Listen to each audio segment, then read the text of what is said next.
Anda masuk di paruh terakhir Sapa Indonesia Pagi, Saudara. Dalam rangka memperingati ulang tahun ke-60, Harian Kompas menggelar napak tilas dengan bersepeda. Kegiatan ini diikuti puluhan karyawan dari Harian Kompas dan komunitas pesepeda Kompas Gramedia KG Cyclist. Peserta menempuh perjalanan sepanjang 60 km, mulai dari Bentara Budaya Jakarta Monas, Bentara Budaya Jakarta, kemudian Monas, Kota Tua, hingga kembali menuju ke Bentara Budaya Jakarta.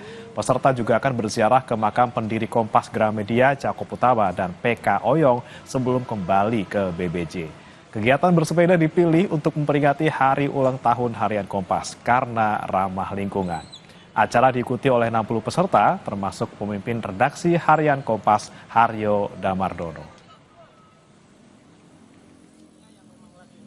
Ya ini kan untuk memperingati 60 tahun Kompas ya, jadi makanya dibikin 60 kilo. Ya ini tidak sekedar bersepeda ya, jadi selama ini di Kompas kita punya namanya jelajah sepeda ya, tidak hanya ekspedisi jelajah sepeda. Dari Sabang sampai Merauke, nanti kita akan hidupkan lagi jelajah sepeda, jadi nanti kita akan membiarkan atau mengajak masyarakat kembali mengenal tanah air lewat bersepeda.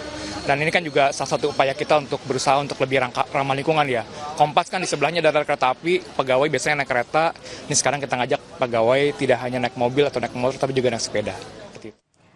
Terima kasih sudah menyaksikan Sapa Indonesia pagi hari ini. Saya Adisti Larasati. Dan saya Brema Natenaya undur diri. Selamat berlibur untuk Anda dan selamat bekerja untuk kami. Sampai jumpa. Happy long weekend.